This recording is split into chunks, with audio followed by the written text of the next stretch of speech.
Bonjour, bienvenue sur Superflu, on est chez Terre des Légendes avec Jean-Pascal qui va nous présenter un de ses coups de cœur de 2015. Bonjour. Alors nous allons parler du rapport de Brodeck, qui est l'adaptation du roman éponyme de Claudel par Manu Larsenet.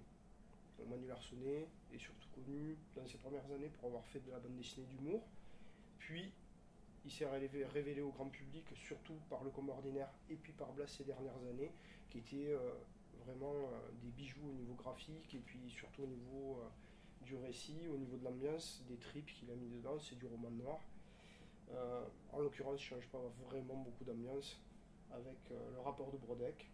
A noter quand même qu'il a adapté une première partie du roman là, puisque la série courra sur 2 tomes. Voilà. Petite particularité, un format à l'italienne dissimulé sous un fourreau. Et surtout, il s'est attaqué à quelque chose qu'il n'avait pas fait encore, pas un vrai noir et blanc, puisque en fait c'est moi ce que j'appellerais un noir au blanc. Voilà. C'est-à-dire qu'au lieu de faire un ancrage simple avec son tracé en encre de Chine, il a tout simplement retravaillé du blanc par-dessus l'encre. Et ça donne vraiment des ambiances très très différentes d'un simple ancrage classique où on aurait des contours comme on a au niveau des polices. Et en termes de travail, alors c'est peut-être plutôt à Larsenet qu'il aurait fallu lui poser la question, mais c'est toi qu'on a sous la main. C'est assurément Larsenet. Ça te paraît plus facile, plus compliqué d'adapter un roman par rapport à ce qu'il fait d'habitude, donc écrire un scénario original? Il s'est tellement réapproprié le roman que, ça lui a permis de pas du tout le trahir en termes d'état d'esprit, et puis même au niveau de la trame narrative. Mais en plus de ça, il est vraiment dans le prolongement direct de Blast. Là où il est fort, c'est qu'en revanche, il a pris une technique graphique qui est beaucoup plus brute avec ce noir au blanc que tout ce travail au niveau graphique où il y avait des successions de séquences avec des formes graphiques, des approches graphiques différentes qui étaient liées aux ambiances, aux besoins du récit. C'est ce qu'il y avait de fort aussi dans Blast. Là, il y a quelque chose qui va directement à la noirceur même, au cœur même de ce qui fait la matière littéraire du récit du roman original. Voilà. Et l'évolution de son dessin, elle est incroyable aussi, depuis justement ses premiers, même de Bill Baroud ou du Combat Ordinaire jusqu'à Blast et maintenant le rapport de Brodeck, c'est incroyable ce qu'il a fait. Moi je pense que là on retrouve vraiment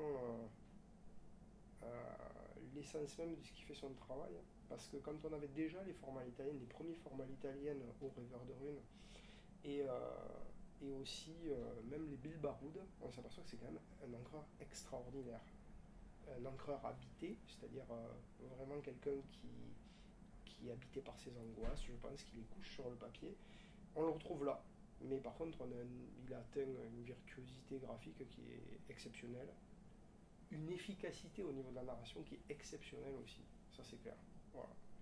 Donc il a un équilibre là, je pense même qu'on n'avait pas forcément dans Blast, parce que sur 4 gros pavés qui composent en fait la série, il y a une telle alternance une fois de plus où on se retrouve avec de la BD assez, par moments, formellement assez classique, même s'il y a le style de Larsenet dessus. Puis on a ces espèces de gribouillages quand il y a les séquences de Blast. Puis un dessin à l'épure qui est quasiment proche en fait même des travaux de croquis qu'on peut retrouver chez Picasso ou chez Cocteau. On est sur ça, hein, au niveau dessin. Là, il a plaqué son ancrage hyper puissant, ce blanc par-dessus, et on est sur de l'efficacité pure et dure, et surtout on a cette espèce de contrainte qui s'est fixée et qui donne vraiment tout le cœur du récit. C'est les blancs pour ce côté enneigé, pour la nature, parce qu'il y a beaucoup, la nature est omniprésente en fait dans le premier récit, et puis la noirceur des gens, où là l'ancrage est hyper puissant, hyper profond. Peut-être même parfois on pourrait le critiquer, peut-être même un peu trop, parce qu'il obscurcit tellement les visages que des fois on perd un petit peu en limpidité sur la lisibilité des visages des personnes. Mais c'est ça, il y a l'opposition un petit peu de la blancheur de la nature et puis de la noirceur de l'âme des gens dedans. Ok. Le rapport de Brodeck, il est absent des tops 2015, des grands médias généralistes de France Inter, de Télérama, des Inrock, même des médias spécialisés. Est-ce que tu as une explication? Moi je vais parler de ce que j'appelle la Sainte Trinité, c'est-à-dire France Inter, Télérama et les Inrock.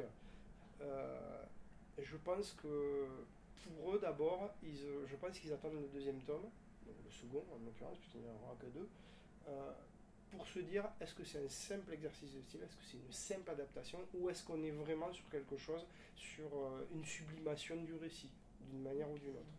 Je pense que Larsenet a aussi été occulté parce qu'il y a des gens qui ont pris le devant de la scène aussi cette année. Il y a une alternance, je veux dire, il a été présent dans les top 10 pendant 4 ans avec Blast, plus de 4 ans.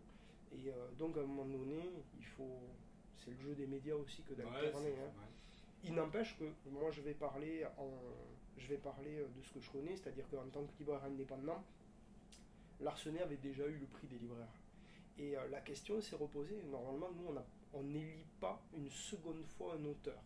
Et pour autant, un prix spécial des libraires spécialisés en bande dessinée lui a été octroyé là-dessus, parce qu'il est arrivé à égalité avec celui qui a eu le prix cette année.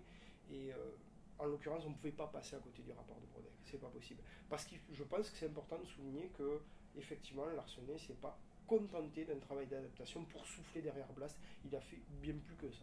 C'est un travail de sublimation. Ok, merci beaucoup. Avec plaisir.